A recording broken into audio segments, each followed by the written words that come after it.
अस्सलाम वालेकुम my YouTube family. Welcome back to my YouTube channel. क्या हाल चाल है? उम्मीद करती हूँ कि आप सब खैरियत से होंगे। मैं मिसिस तैयब हाजिर हूँ एक न्यू वीडियो और न्यू रेसिपी के साथ।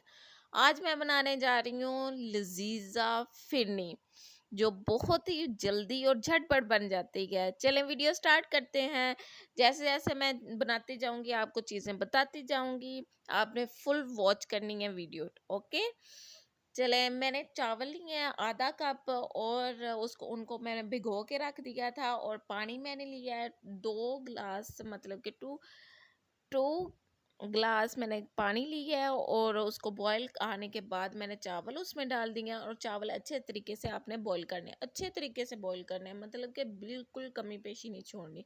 ठीक है, लेकिन पानी जो है ना वो ज़्यादा पानी इतने गल जाएं, चावल सही तरह गल जाने चाहिए, लेकिन उसमें फिर भी पानी होना चाहिए। अगर गल गए हैं, पानी नहीं बचा, कोई बात नहीं, आप बाद में पानी डाल लें, कोई मसला ही नहीं है। हम किचन क्वींस के लिए, है ना? आप ज़रूर बताना किचन क्वींस।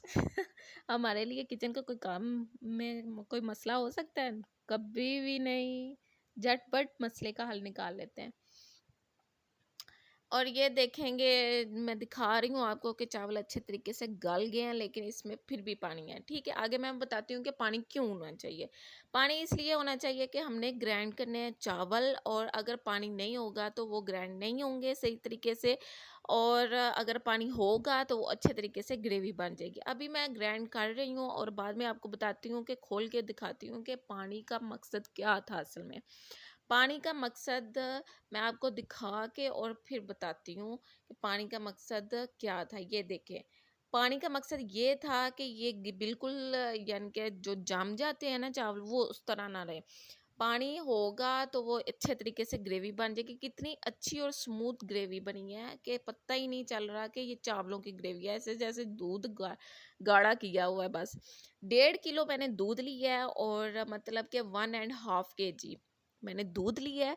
और हाफ कप मैंने इसमें चावल डाले हैं, राइस डाले हैं, और वो ग्राइंड किए हैं। वो सारा मिक्सर मैंने दूध में डाल दिया, और दूध को बॉईल आ गया था। ठीक है, अब मैं इसमें लजीजा फिरनी का पैकेट डालूंगी, एक ही पैकेट डालूंगी।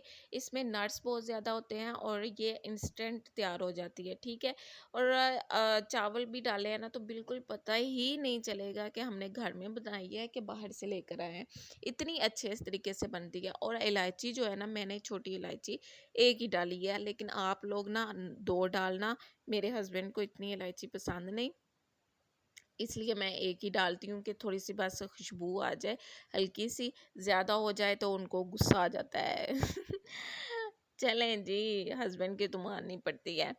और आप ये देखें कि मैंने एक ही इलायची डाली है, आप 2 इलायचियाँ डालना। ठीक है, और ये पैकेट पूरा मैंने इसमें डाल दिया है। और आप ये मेक श्योर कर लेना कि दूध जो है ना वो थिक वाला होना चाहिए। अगर आपके पास थिक दूध नहीं है, डिब्बे का ले लें। अगर डिब्बे का नहीं है, थिक दूध भी नहीं है, तो आप ऐसा करें कि उसको 2-3 दफ़ा ना पहले बॉईल कर लें, यानी कि 15-20 मिनट उसे हल्की आंच पे बॉईल कर लें, ताकि वो थोड़ा सा थिक हो जाए। फिर ही आप इसमें इसका ना वो खीर वाला प्रोसीजर स्टार्ट करना, वरना वो अगर पतला दूध होगा ना तो वो नहीं इतनी जल्दी बनती। अब ये देखें कि मेरे 5-10 मिनट बाद ही ये इतनी थिक होना स्टार्ट हो गई थी। और आप देख सकते हैं कि ये काफ़ी हद तक थिक हो गई है। और इसको मैं 10-15 मिनट और पकाऊंगी कि तो ये बिल्कुल तैयार हो जाती। इतनी जल्दी बनती है ना, आप ज़रूर ज़रूर ज़रूर ट्राई करना। मैं कहूँगी कि आप मुझे दुआएं देंगी कि आप ही ने इतनी इंस्टेंट खीर बनाना तैयार की है कि हमें कोई मुश्किल ही नहीं पेश आती। अच्छा, लजीजा खीर जो है ना, मैं ये नहीं कहती कि वो बुरी है, वो नहीं अच्छी। मैं ये नहीं कहती, मैं सिर्फ ये कहती हूँ कि इंस्टेंट का एक लजीजा खीर का एक डिब्बा जो है ना, अगर वो डाल के आपको 2 डिब्बे जितनी खीर मिल रही है घर में, तो आपको क्या ज़रूरत है दूसरा डिब्बा खरीदने की? आप एक डिब्बे के ज़रिए ही 2 डिब्बों जितनी खीर बना सकती हैं। हुई ना फिर फ़ायदे वाली बात। इसीलिए मैं आपको खीर जो है ना वो ज़्यादा, और वैसे भी ना लजीजा खीर जो है ना, वो उन्होंने जितनी क्वांटिटी बताई होती है ना दूध की, उसमें ना वो बहुत ज़्यादा मीठी हो जाती है। और इसमें आप देखना कि आप इतनी क्वांटिटी में अगर बनाएंगे ना तो वो मीठा जो है ना वो इतना नहीं रहता। मतलब कि मीठे भी में हम लोग मीठा थोड़ा कम ही खाते हैं, तो ज़्यादा मीठा ना वो खाया नहीं जाता, मुंह कड़वा कड़वा सा हो जाता है। अभी ये देखें कि इसमें नॉर्मल मीठा हो जाएगा और मज़े की भी बहुत लगती है।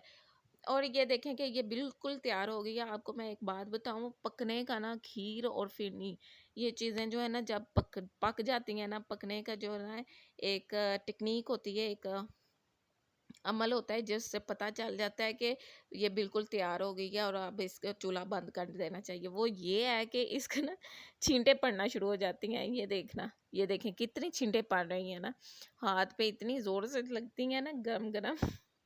और साइडों से आपने लाजमी साफ़ करना है, वरना अम्मा और सास जो है ना वो डांटती हैं। और ये देखें कि छींटे पड़ना स्टार्ट हो गई थी, मैंने बंद कर दिया। बिल्कुल तैयार हो गई थी मेरी फिरनी, बिल्कुल ठंडी हो गई थी, वो क्या कहते हैं, गाढ़ी हो गई थी।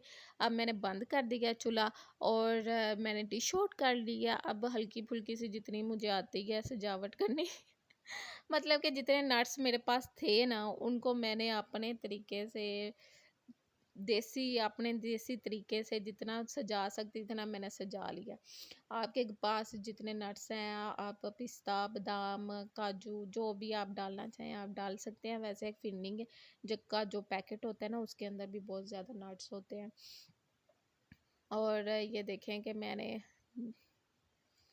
कितनी महारत से देसी तरीके से तैयार की है।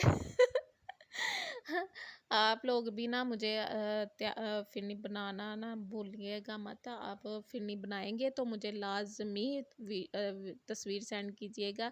इंस्टाग्राम में वो भी मैं आपको पेज लाजमी बता दूंगी। और मेरा इस चैनल को लाजमी लाइक शेयर सब्सक्राइब कर दीजिएगा ताकि आइंदा वीडियो में मैं आपको अच्छी अच्छी रेसिपी बनाना सिखा सकूं और आप मेरे साथ कनेक्ट हो सकें। ठीक है, कमेंट सेक्शन में लाजमी मुझे बताइएगा खीर की रेसिपी ट्राई करके कि ये कैसी बनी और आपके घर वालों ने पसंद की कि नहीं पसंद की।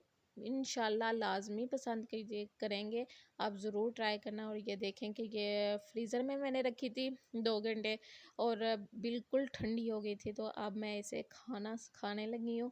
लाजमी आप लोग भी बनाइएगा और वीडियो को लाइक शेयर सब्सक्राइब लाजमी कीजिएगा चैनल को। चलें जी, अल्लाह हाफिज़।